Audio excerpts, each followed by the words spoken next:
Thank you to Target for supporting PBS. Today as a nation, we are learning to live the life-threatening pandemic. People can appear to be healthy and well, but in actuality, they could be the host to this deadly disease. Oftentimes, this disease is passed down from generation to generation. Racism is a disease that is able to seep into a person. It buries itself within a person's heart, body, and mind.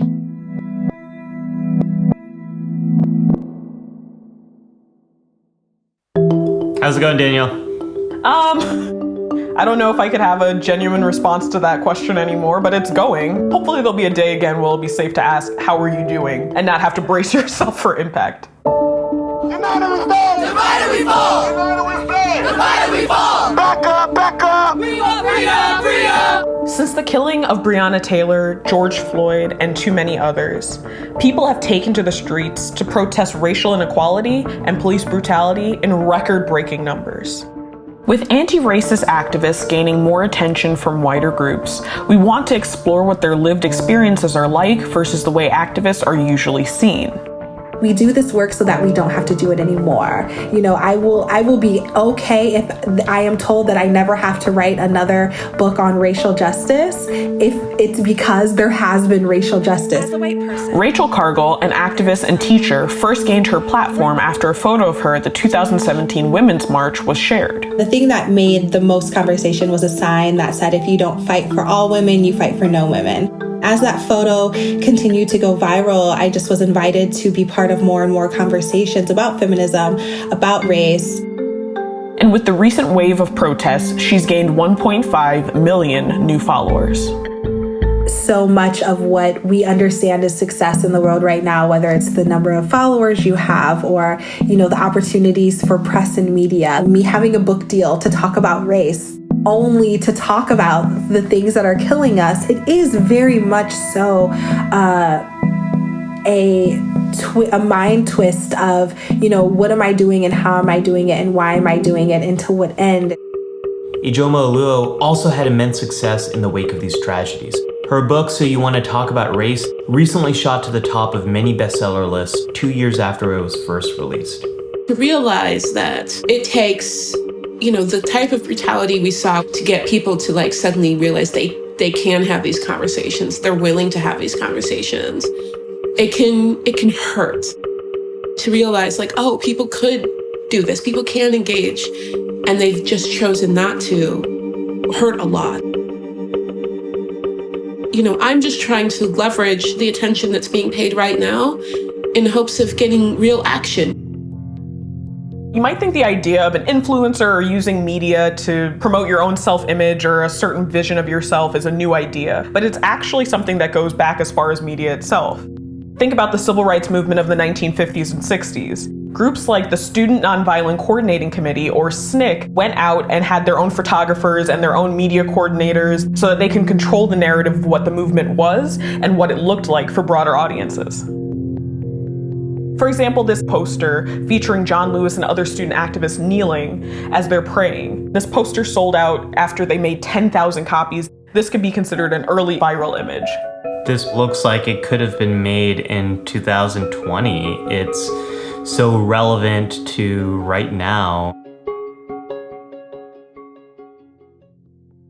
This work is also attracting younger and younger activists who are making lasting change their life's mission. My name is Elijah Lee. I am a 12-year-old activist, originally from Roanoke Rapids, North Carolina. I became a minister at the age of 10, and it started when my church had children's church every fifth Sunday, and I would get up and I would tell a little story from the Bible, and over time that kind of escalated to now me giving these full-on sermons. Every morning I leave my house, I am forced to pass multiple Confederate flags. You say to me that this is just history.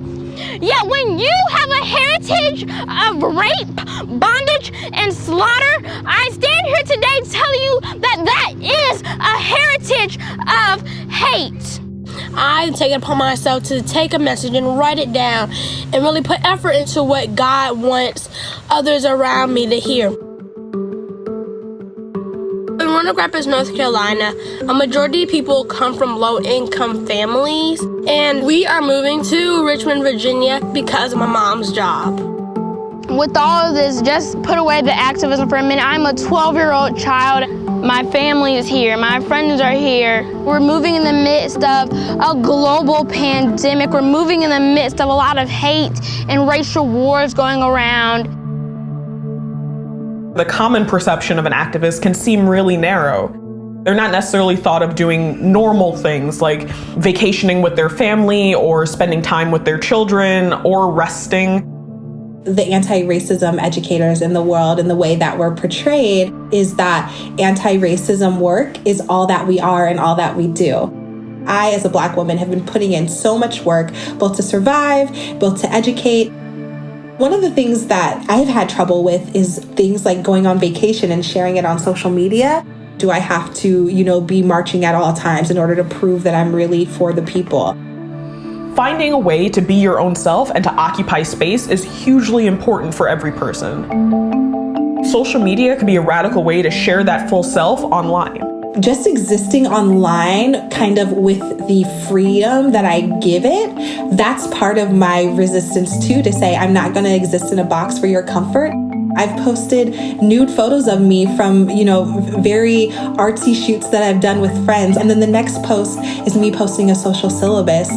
I often say, when we show up authentically, we write permission slips for each other. And so I hope that my work is really continuing to write permission slips for Black women to exist in whatever way they want. All right, it's recording. So I have done most of my base makeup already, and we're just gonna do the fun part. One of the things I love about your Instagram feed is you share photos of your makeup. I love makeup, and it brings me a lot of self-care. Women of color's bodies are so policed. We are only allowed to exist for one thing. We are rarely seen as whole people. I'm a whole person. By the way, if your wing is ever smudgy, just take your finger and kind of drag it. I like things to be a little messy. If you build the mess in, then the mess you didn't intend kind of fits. How do people react when you're jumping to these different parts of your identity? Sometimes people will tell me if I post, 2 makeup pictures in a row, I might get a message saying, I came here for the politics and not for the makeup. Well, I don't really care what you came here for. I'm a person. I still write about issues of race and gender, and I'm taken seriously in that work, and I still believe that I deserve to put sparkle on my face if I want to. I am fighting for Black joy. I am fighting for our, not just survival, but for our ability to thrive. Hi everyone, we are out here in downtown Richmond, right next to the beautiful museum. We have the Robert E. Lee Confederate Memorial. Now that we've moved, I'm surrounded by a sense of hate. I'm surrounded by this negativity, but at the same point in time, I'm also surrounded by a lot of beautiful people. I definitely want to just show how racism has really almost brought people together in a sense. Behind me you can see Robert E. Lee's statue, and here you can just see messages of hope, messages of Black Lives Matter. We have a little bit of a barricade right here, and I just really quickly want to show all of this graffiti that's right here. This is some really beautiful pieces of art. We're talking that love is power. We initially thought this was going to be grim, it was going to be like a funeral, whereas we walked in, it was going to be a party. Behind me, you're going to be able to hear a little bit of music, and it's honestly there just to show the sense of community. It's there to show a sense of life, to show that yes, there is this systemic racism, but at the end of the day, we are here to be one with one another. We are here to love one another, no matter the color of your skin. It's important that we remember how Black lives do matter, and that all lives can't until Black lives do. There's part of me that is incredibly hopeful that this will be the last time we see an unjust killing. This is the last time we'll have to march. This is the last time that we'll have to raise our voices for racial justice. I'm also somewhat pessimistic because I always remember what the last instance was, what the last conversation was. And it's almost impossible for me at times to shake that. This fight is a fight that needs to be won, and it needs to be won now because too many children are dying and too many children have already been hurt and are pained by this horrible thing we call racial injustices and hate.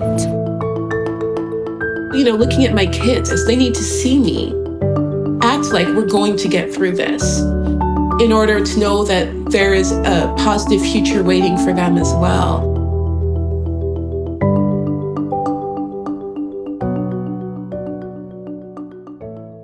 We'd like to thank Target for being a proud supporter of PBS.